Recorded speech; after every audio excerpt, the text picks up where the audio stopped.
Families visiting Fanuel Street Park in Pacific Beach are discovering a change in the community sandbox. The shared collection of sand toys that children have enjoyed for years has disappeared. CBS 8 has been working for you on the changes at the popular park since last year. Abby Black is live in PB, where she's been working to find out what's going on. Abby, I had no idea how important, how vital playgrounds were until I had my daughter. They're everything for families. What's happening at Fanuel Park? Anna, I am with you. You know, as a mother of an almost 3-year-old, playground equipment is essential when you go to the playground. Now, I understand that, you know, this is the area, there are sand toys or there's sand here, but you want to have playground equipment because when you go out to the beach, you can use the sand yourself, but parents don't want to lug in all that equipment and all those toys. You can feel me there. So, you know, we've been here. I've been out here last December when after the city had removed the play structure. They've installed these spring toys right here, which is pretty helpful. But let's pan over to the swing set and you'll find that something else is missing. We're talking about those shared, donated sand toys. It was a surprise because I usually carry toys in my car, and today, I didn't bring them. So we came and well, you have toys that you have here, but we didn't bring the sand toys. What happened? I don't know. Parents like Gracelia Zamudio have been asking what happened to those donated sand toys, the cars, shovels, buckets that children shared here for years. While families are grateful for the spring rides the city installed in January, many say that these are more appropriate for toddlers and don't replace what was lost. We wanted answers too, so we went to the city. Officials tell me that these community toys are not their responsibility to maintain or store. They said that the toys actually interfered with regular park maintenance, like raking and tilling the sand, removing litter, and clearing walkways.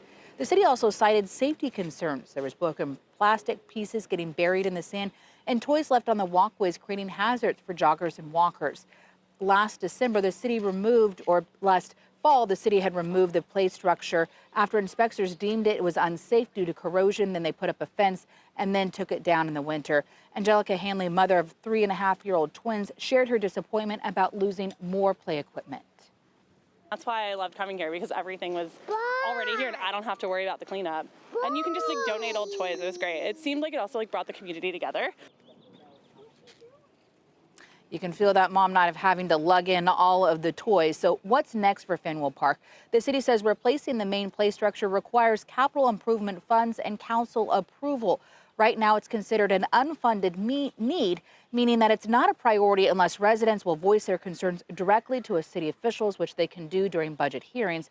So as of right now, there are no improvement plans. Now, I also did reach out to Council President Joe LaCava's office. He represents this area, and he tells me that he understands and sees the benefit of these shared toys, especially since there's been some lost playground equipment. He says that he'll work towards a balanced approach to ensure maybe bringing those toys back, but also making sure that it does not impede city crews. Anna?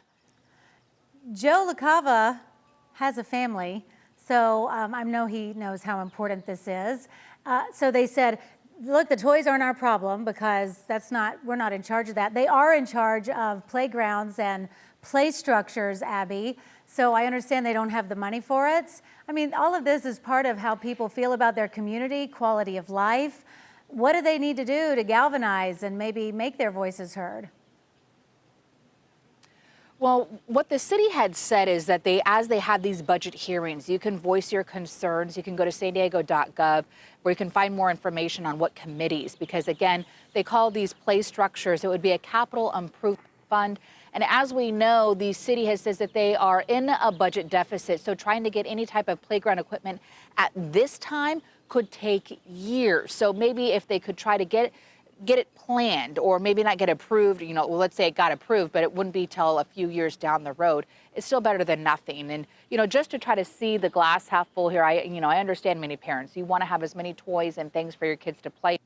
But what is nice is that they did put in these spring rides. Some parents say, they are grateful that there is something here and they'll just try to make the best of it. The city says that you can bring in your own sand toys, but they want to ensure that you take them home with you and do not leave them at the park. Sure, I understand that. Joe LaCava, the city council member over that area, his wife is a retired kindergarten teacher. She knows how important play structures are. And I just keep looking at that baby and the swing behind you, Abby. Playgrounds, so important to families. Thank you so much, Abby, for bringing this story to our attention. You know, Tell me, what were you when gonna say? we think about even just like from infant, well, I was just going to say, I mean, like you said, infants with these bucket swings, those are so important. I hate going to a playground and you don't see these bucket swings. Well, now Bexley's getting a little bit older, so she's kind of getting grown out. Well, she's not growing out of the swing, but growing out some of the toddler equipment. Yeah. So being able to see these play structures is so important when you go to these types of parks. Quality of life, it's how people feel about their towns. Okay, Abby Black, thanks so much.